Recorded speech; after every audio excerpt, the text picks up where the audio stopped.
First of all, I would like to comment about these two terms, data compression and textual web. What I mean, just to put everything in context. So data compression, you all know, you open every book, you find space saving, transmission cost. These are the rich dividends of data compression. More recently, people are talking about speed, in the sense that you want to exploit better the memory hierarchy of computers. And even more recently, and what I like more, are these 2 points of data compression. One is energy saving, because you are reducing your CPU time, your disk, your machines, your resources, and therefore you can go to save energies. And there are some studies about this. And also, interesting enough, is the reduced burning out of sector in solid-state disks. If you write less, you consume less of these sectors, which is a big problem in these devices. Okay, these are the good parts. The bad part is that you need to decompress. And decompression is costly. And obviously, you need to find a trade-off. And every time someone asks me, what do you want to do with data compression? I always reply with a question, in the sense, what are your requirements? Because according to your requirements, I can possibly tell you what is a possible solution. Not the right solution, there is no holy grail in anything, but it's a possible solution. And so this is data compression in pills. I wanted to investigate data compression in the context of textual web. Why textual web? So it's a little bit strange to make this talk here, but anyway, you know. Anyway, you want to store the raw pages. I want to store the raw pages because you can generate snippets, or because you want to implement just the link, the cached link. In these two cases, you need different things, because for generating snippets, you can need only the text, the textual part of the web page, while in the other part you need the entire page, so the raw page. So, but if you look to the literature, there are very few papers, as far as I know, regarding the compression of raw pages, okay, and in the context of the web. So one step would be, okay, let's go to your favorite IR book. These are the books that I use in my teaching lectures. And you look inside these books and you try to find solutions for this problem. So how to store documents, which are actually not real documents because they have some structure, because they are HTML pages. And you will find many trade-offs. And in the history of software, at least as far as I'm concerned with known softwares, okay, so the one that you can download for the net, there are these two approaches mainly. I will come back to what your colleagues are doing on Bigtable in the next slides. But as far as academia is concerned, people are distributing software based on either gzip or Huffman. Huffman is the classic Huffman, in which your alphabet is given by words. Okay? So it's a variation that exploits better the structure of the text. So very basic things, which are very far from what is let's say, the state of the art in data compression. So this is what people are implementing right away. And I say that this is a story. And this story was born some years ago when people came to me and asked, okay, but what you can do, people, okay, you can imagine from where, but what you can do about web data. And I asked, okay, what you are able to do on this web data, just to understand what is the margin of improvement. And the number that I heard was 20%. Okay, this was a sort of folklore number going around in the web community. And I asked it to many people around, and it seemed this number, which for me was a large number. Okay, so I said, oh, come on, something strange is going on. And so it stayed in my mind for some months. And I therefore decided to start looking at other papers, because it's my approach to every problem, in the sense of, let's see what other people are doing, because I don't want to rediscover the hot water. So there are other objects that people have compressed. So there is the web graph. There are some colleagues of mine in Milano, Sebastiano Vigna and Paolo Boldi. They show how to compress the web graph of UK in 1.3 bits per edge, which is pretty small. More recently, other people coming from Yahoo showed how to compress the Flickr graph in 10 times more, but it's still small, it's less than 1 gigabyte.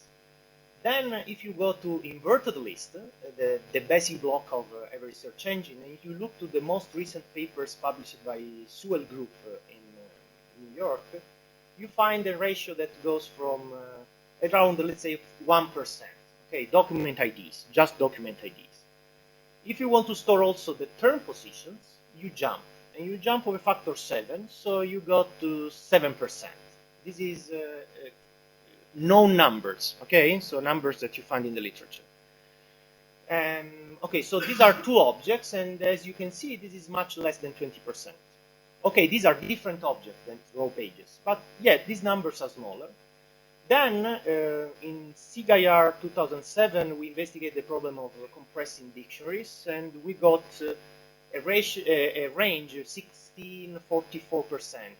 Clearly, 44 is larger than 20, but in that case, we were offering much powerful operations. So we were able to search for prefix, suffix, substring. So more stuff was inside here. So if you look to these numbers, you realize that, okay, 20% possibly is the right number, but on other web objects, people were able to do much less. So probably there is room for improvement. And so my consideration was that folklore possibly says that it's 20% just because people use the basic compressors, vanilla compressors. And possibly you can do something more. So I think that my decision to work on this problem came before of three reasons. Because if you want to approach this problem in a principled way, you have to look to data compression literature and to use the best that exists in data compression literature. And one of the basic blocks that actually had a big impact in the community, and the last 15 years were dedicated to this transform, is the so-called Barrow-Singular transform. In the year 2005, together with other people, we published a paper in Journal of ACM in which we actually proposed something more powerful, in the sense we showed that the transform is a booster. We evaluated the mathematical properties of this transform, and the big moral was that you can achieve entropy bounds which are much better than the gzip bounds. So mathematically, the Barrow-Singular transform is more powerful. Okay? Then, since I'm jumping back and forth from practice, I decided to implement this stuff, and we implemented this tool which we call the booster. It's open source, so you can download from the net, and we achieved very good performances. So it seemed that was also good in practice. So this was one basic block. After 6 years from Barrow-Singular transform, in the context of data compression, we did a very big step, in the sense that we proposed to the community what is called the compressed data structure. A compressed data structure, and here, this is again another Journal of ACM paper of the same year, 2005. And the compressed data structure, in few words, is the following. You give me your data, I'm able to build a data structure that occupies a space which is proportional to the entropy bound of the data. So in some sense, it's optimal in an information theory sense. And still, you are able to search in this data structure in optimal time, theoretical optimal time, or quasi-optimal. Now there are tens of papers about this idea, and I will come back in the second part of the talk. Because, as I said, it's a story, so I will touch many stuff. Then, the paper from your colleagues, there is some repetition, 6 years, every 6 years. I read a big table paper, and in particular, I was interested in a column that was referring to the compression of the pages. And I was surprised because they were using a very simple scheme. So they used the Bentley-McElroy algorithm, which actually allows you to find longer, say, repetition at long distances. It's a very easy way, but they use it as a booster in some sense, because they virtually enlarged the window of gzip, which is small, and this was just one line saying Bentley and McElroy plus gzip. That's all. And then they wrote the numbers are 11% in space, and the decompression speed was really amazing. It was up to 1 gigabytes per second. Now, these are three basic blocks, and I thought that if I wanted to investigate the web compression in the right way, I should consider these three basic blocks. But when you want to scale to the web, there are many problems, which are not practical problems, actually. The first problem, Just mention, one person in the group of people implementing Bigtable was Mike Barros, which is exactly the same Barros of Barros Singular Transform. I had a chat with Mike because I know him very well, and about can you tell me more? I'm doing this kind of paper. Just tell me more because I don't want to publish bullshit, and I couldn't get more. I told him my approach, and he said, "Okay, go ahead." I didn't understand if it was just say, "Okay, go on." But anyway, I will tell you, and my numbers are not far from their numbers, except for one point that I have a justification for.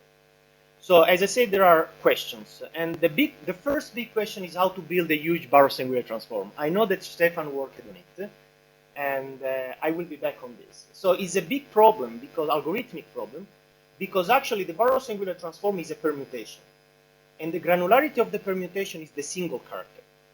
So if you want to build a Barrow-Singular transform of 1 gigabyte, which is small, it means that you need to permute 1 billion items. Okay. And you cannot spend even 1 integer per item, because it would be 4 times the size of your input. So it immediately explodes. Okay.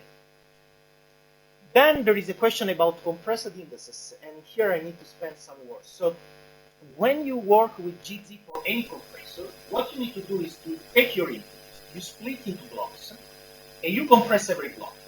So when someone asks you for a page, what you need to do is to decompress the block in which the page is. And so you have a trade-off. The larger is the block, the better is your compression, but on the other end, you are lowering the compression. So it's a trivial trade-off. In compressors of indexes, this was a theoretical breakthrough, because what we were able to show is that you can achieve the optimal compression, but you have no this trade-off, because the decoding, at least theoretically, is optimal. So if you need to decompress 5 bytes, you pay something proportional to 5, okay, in theory.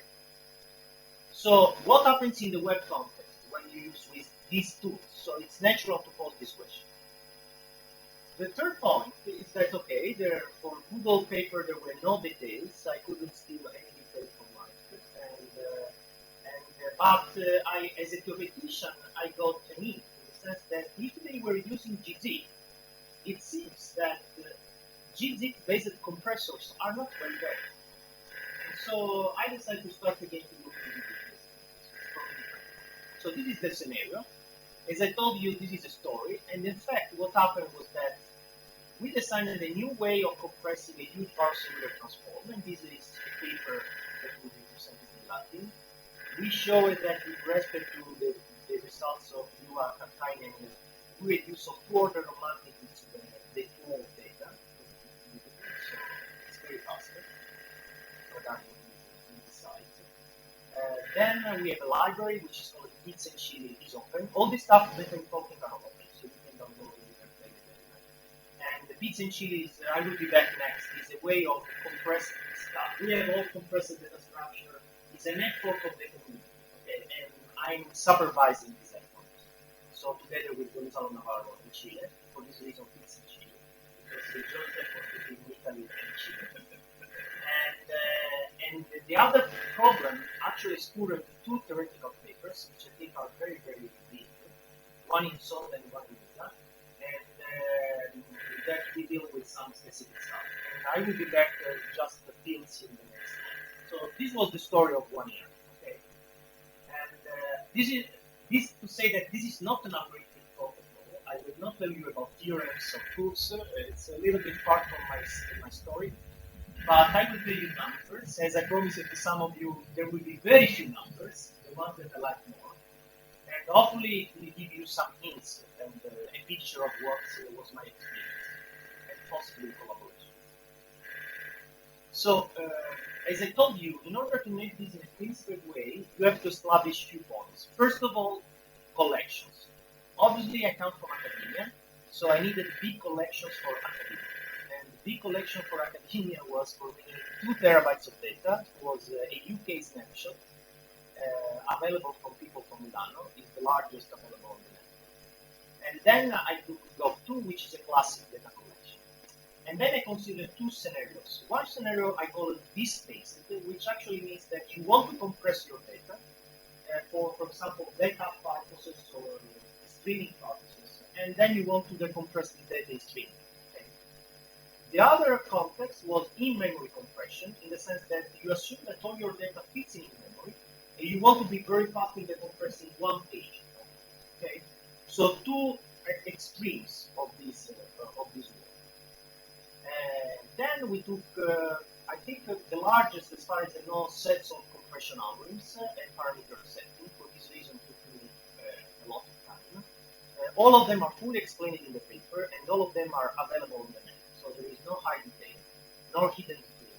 And actually, we have one representative per family of compressors. In particular, I divided here in two macro families, classic and advanced. Classic means that they have a very small memory footprint, in the sense that, like gzip or gzip, they compress at small distance. Okay, so they can take advantage only of the repetitions which are very close. These are called classic. And then there are advanced compressors that use larger windows. So like LZMA, which is a variant of gzip, very easy and powerful. Then BMI plus gzip is the big table. Let's say my simulation of big table. And the booster is the best in theory, the one that we proposed in this year. These, they allow to go to very large blocks. Okay, so to use very large memory. And then there is a very subtle point, which is page reordering. So depending on what you can do on your data, clearly the situation changes. So for example, in the big table paper, they assumed to be able to permute the pages according to the URL. Okay. We consider all possible scenarios in the sense that either you don't have this possibility or you have this possibility, because it depends on your data, your software, your application. And in order to deal with this we considered again two extremes. Either you have the booster, which allows you to scale to, let's say, unbounded memory. So this algorithm is able to take, let's say, 50 gigabytes and to compress all 50 gigabytes together. So let's say infinite memory. Okay? And this is useful because it approximates the gate order entropy of your input data. So it tells you something about the ultimate compressibility of your data. But there is another approach which says, okay, this is like a canoe, okay, looking to this data. Why don't you just permute your pages and then you use compressors which consider smaller blocks? Okay? Because actually you try to put together pages which are very homogeneous and then you don't need a very large memory. Clearly there are many permutations. We investigated 4 kinds of permutations. Among them there is the U-basic permutation of the table. And we use the compressor with bounding. And here, what you are actually doing is a little bit strange. You say, okay, in the web actually you have not one source of data. Usually the web is multi-sources. So when you're permuting, you use blocks. You are actually approximating the distribution like a sum of distant friend distributions. So, and the question here is how to find the best partitioning. So assume that I permute the pages. So what I should do? 2 pages together, 3 pages together, 10 megabytes of pages. What I can do? What is the best? This is not an easy problem, and the ESA paper that we published in September actually provides a theoretical solution to this problem. It's a cute problem, there are reductions, so we provide an efficient way of finding the optimal partition. So this is the 3 main parts of the experimental paper, and we didn't test the optimal partition on this paper. So it's a future one. Now, so I will tell you a few numbers, and let me start with this basic scenario. So you keep everything on this, and you can access your data in streaming way. So you want to achieve, let's say, the best possible compression of your data. And here I consider a snapshot of 50 gigabytes because we did a huge amount of experiments. So every experiment took a lot of time, and we had not just 5 machines. Okay. And what is nice is that if you take the classic compressor, you find the folklore number. So the folklore number was correct as a folklore stuff. So 20%. And the compression speed on our machine was just this bound, okay, 70%, 70 megabytes per second. So the question is that what you can do better. So if you take the booster, which is the state of the art in theory, you have a big jump.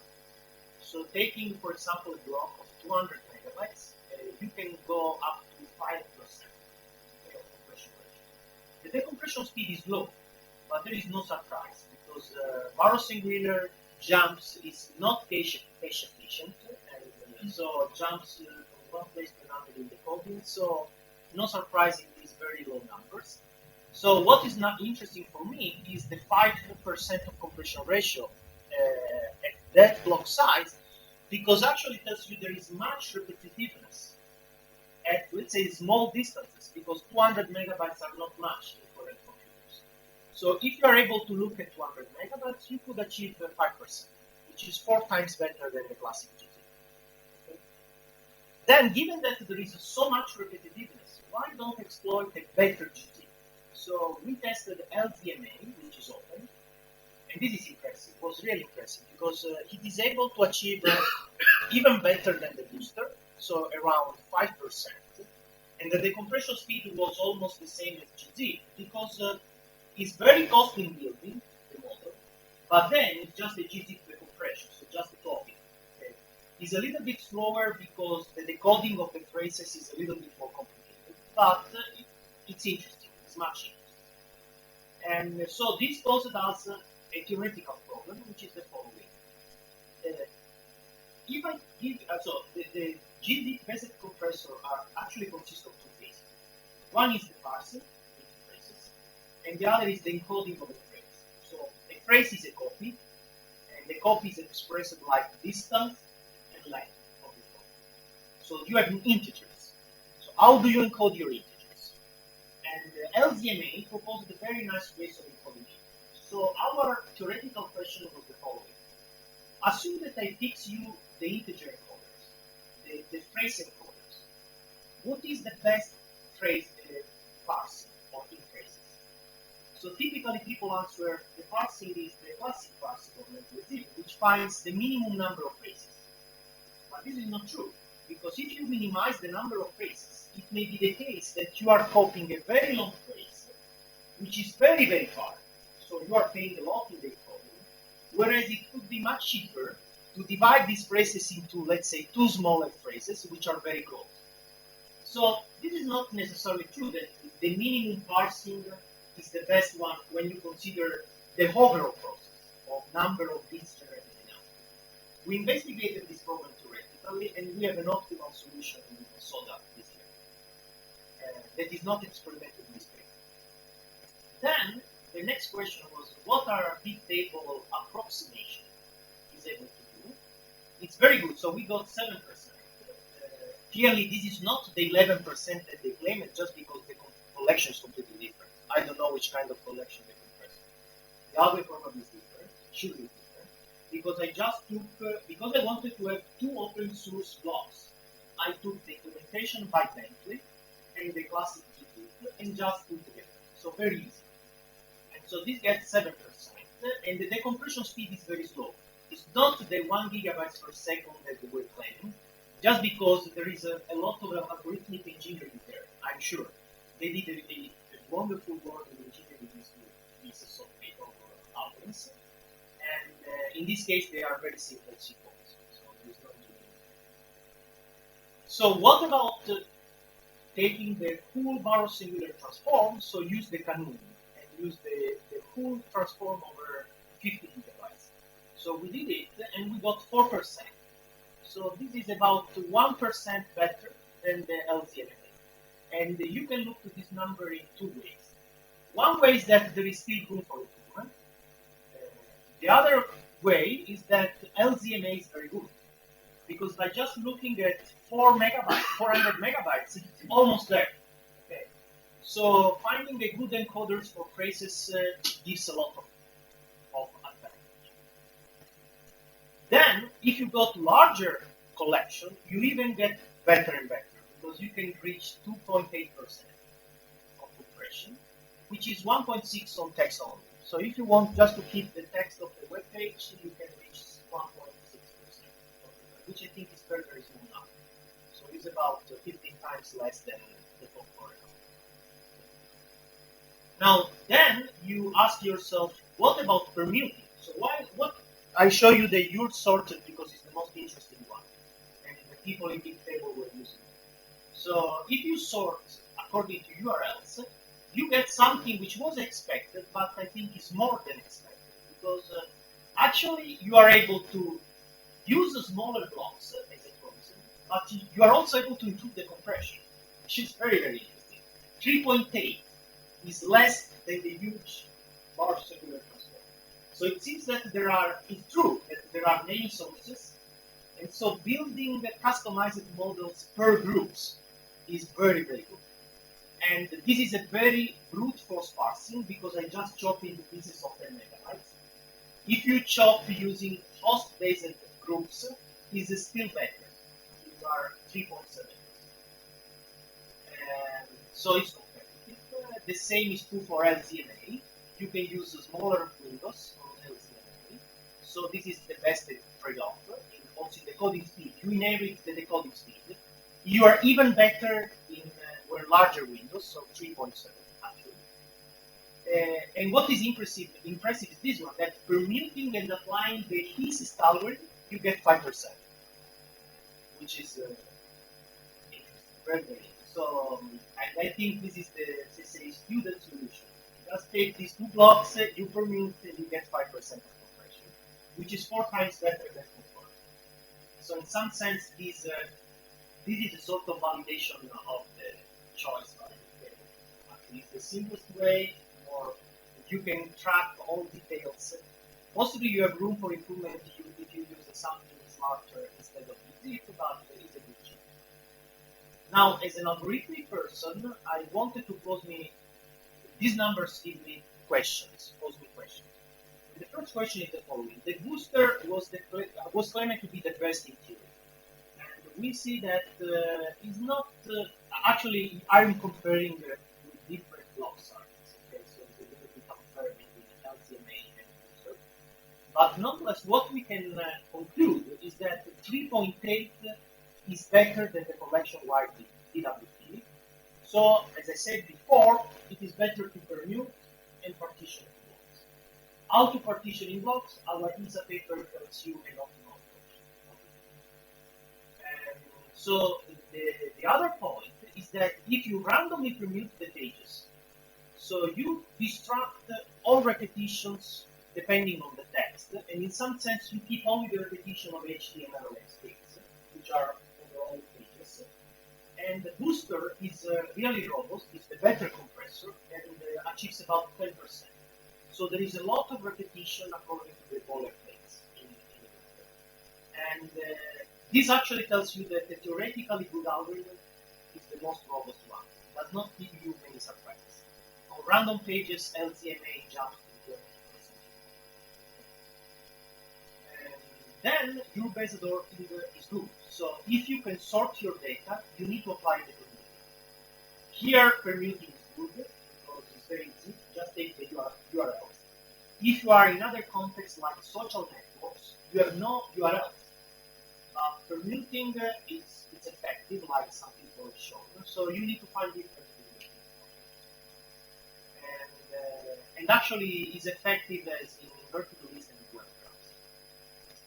Now, at this point that we have these numbers, the question is that assume that I want to build by myself a search engine using what is known in the literature. So what is the relation between the two pieces, which are the index part, so inverted list, and the storage part, which are the pages. So since in the books all these numbers are not compared, I wanted to do this comparison just to see if there are big differences. And here there is the surprise, because the first line, so the first line here is what you can, the numbers that I've shown you before, so the best numbers. 6% is something you can get on crawl based, and 3.8 is something that you can get in use of. Okay. This is the numbers of Sewell papers, last www, 1.5%, doc IDs, only doc IDs, okay, and 0.85% for your test. So if you consider the jump from 6 to 3 and from 1 to 0.8, you find the same jump, 1.6 factor, which is something like a magic number. And what is more interesting is that the jump between storing the doc IDs and the entire page is not a factor 20, as as was assumed at the beginning by Folklore, but is a factor of 4, which I think is not very much. Okay? So keeping the entire page takes you more about a factor of 4. Okay? And what is more interesting is the following, that if your index must answer trace queries, for trace queries you need the third position.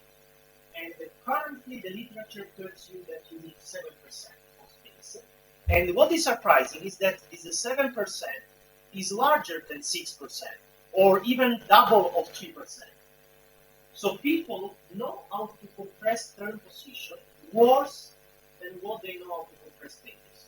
And pages contain more information, because the page gives you everything. So I think that there is much room for improvement in third position, the storage of third position. And in fact, in CIR last year, there is another paper by Sewell Group that addresses this problem, but there is not a big jump in storage. Now, this is the second part. So what you can do about in-memory compression, and let me get to these special compressors of the remember that I told you that these are basic algorithmic blocks. So you can take your data, you can compress. You can keep in the compressor space the original data and the index. And both of them are about the data record of the data. And you can query your data efficiently. So actually, many times this is optimal.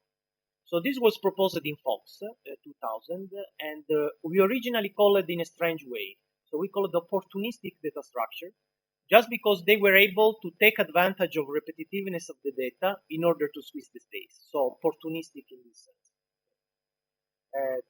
This is what happened after our paper. So many people published the compressed data structures using some of our techniques in integers, text, trees, graphs, lablet trees, functions, point size. Is huge amount of publications in this context. And if you want some references on some particular objects, I can tell you.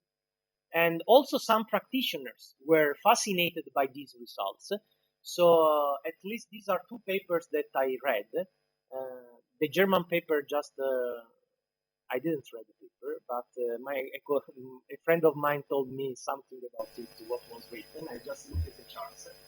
But anyway, I was not satisfied of these experimentations, because they just cut off many important details, in my opinion, of their implementation. So they simplified it too much. And this is the reason why, together with my friends in Chile, Navarro, we decided to set up this site, which is called Bits in Chile. And it has a lot of results. So the best performing compressed data structures for text. So you find the index collection, and the nice thing is that all of these data structures match the same API. So this was the big effort, to convince people to match that API. So you can change one data structure or the other. Your software does not change, but you can experiment and experience different performance. And this is a recent paper on Julia, where we describe the site, we describe some numbers. So from this side, I took the best compressors of index, and here there are some factors. Because, so I repeated the experiments, taking, since we are in internal memory and I want a very fast page decompression, I need to take a smaller block. Okay? So I took 500 kilobytes, but we checked various numbers, so just as a reference. Okay? So the percentage is 6.2% in compression, so it's a little bit worse than before, because the block is smaller. And the decompression speed is faster, even because you're working in internal memory, and also because the block is smaller, so the model is smaller and all other stuff. And between brackets, you have the minimum and the maximum decompression speed. So there is a lot of variance in the compression by LCMA, and this variance is due to the fact that if the block is highly compressible, it generates very few traces.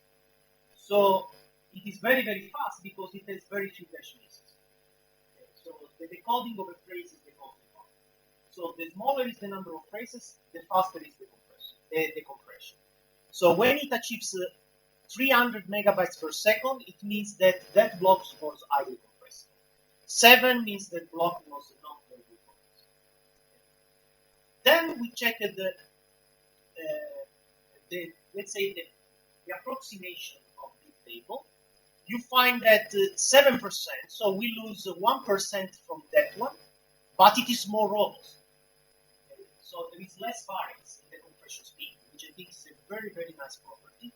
And so this is it validates the Google choice. So I think it was a very good compromise between compression ratio and speed.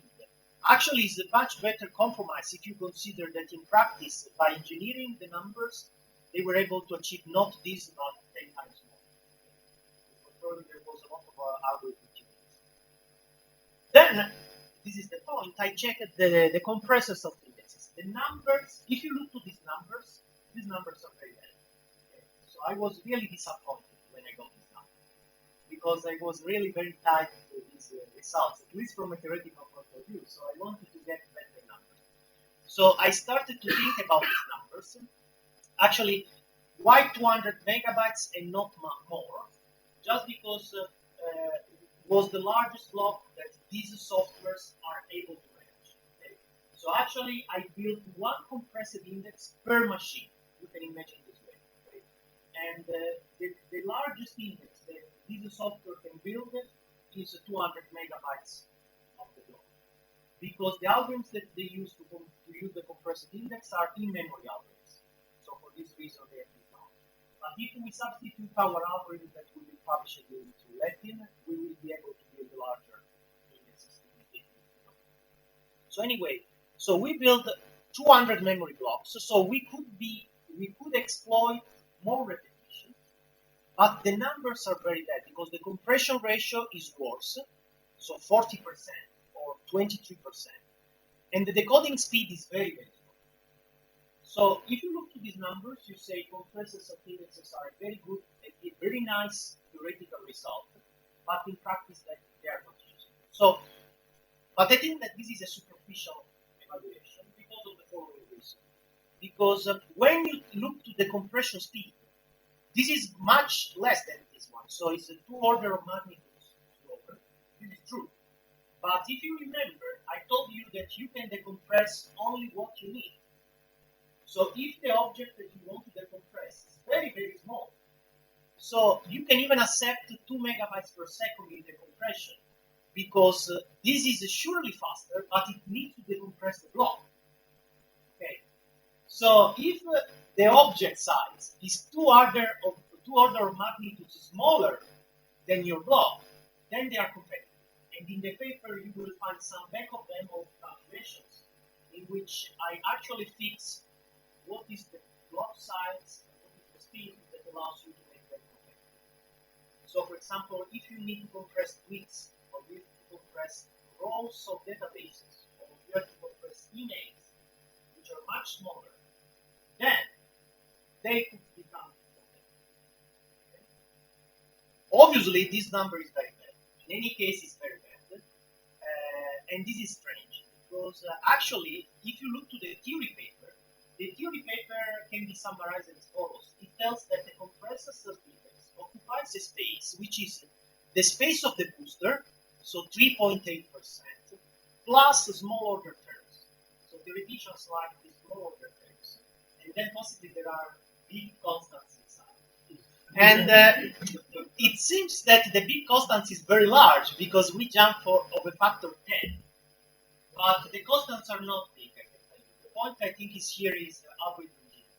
So we implement, I am one of the implementers of compressors of indexes, and these numbers actually tell me that more can be done, should be done. So there should be an effort in this direction. So many things have to be done. What is interesting is that if you randomly permit the pages, so you have no control on your data. In this case, compressors of indexes are competitive also space because they get 18% of compression, whereas the others, LZMA and the others, get 20%. So if you cannot touch your data, this becomes again competitive. So they are competitive both in state, space, and speed. So these numbers at the superficial reading are bad, but if you look from the good angles, they deserve many surprises and many comments. Again, as I said at the beginning of the talk, you can understand there is no delay. Depends on your application, depends on the characteristics and the features of your problems, of your requirements. Okay. Query time, the compression speed, space, and the other stuff. So, yeah.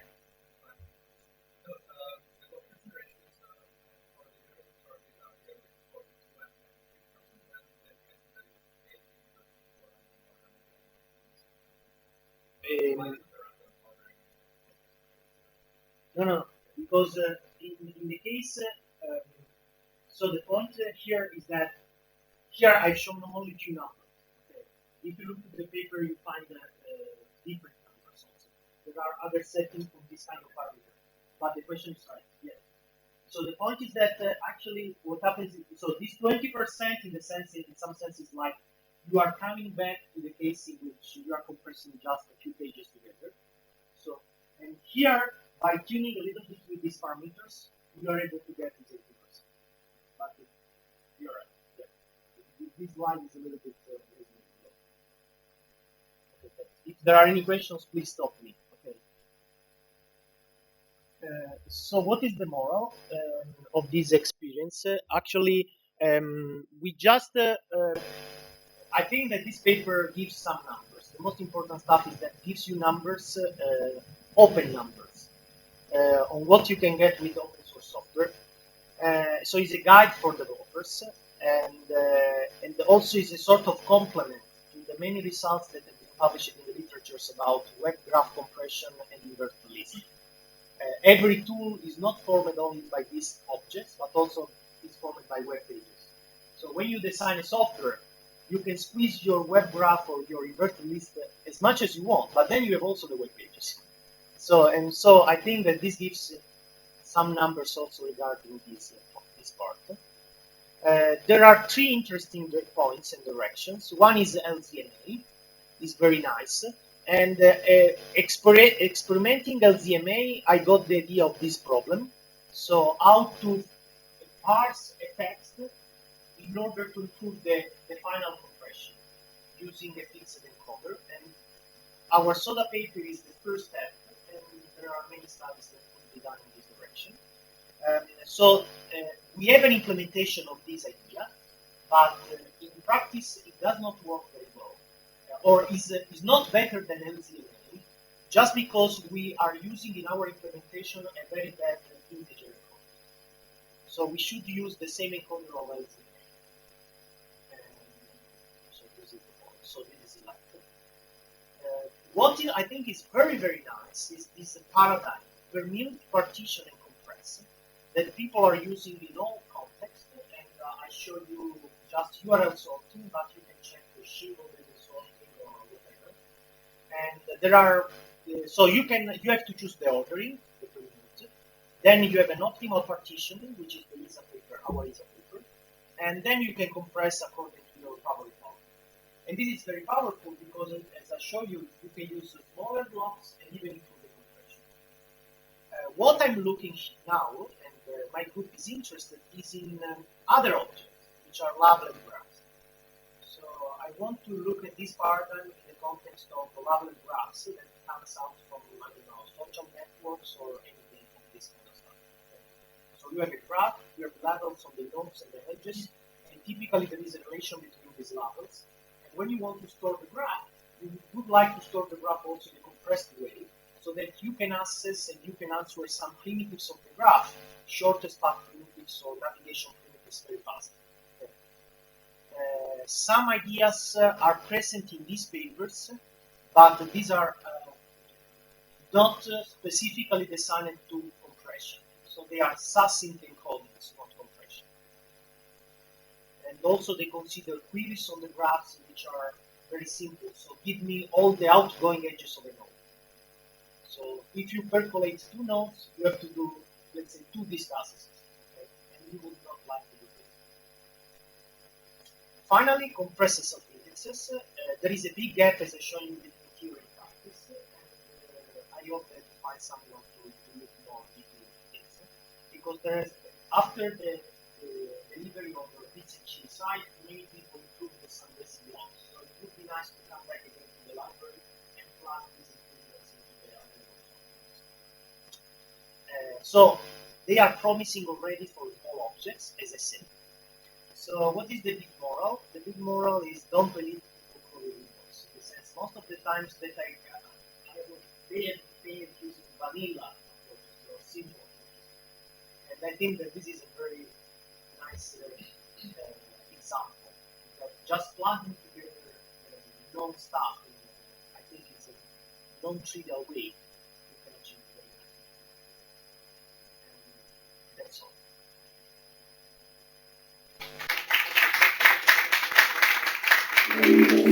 all.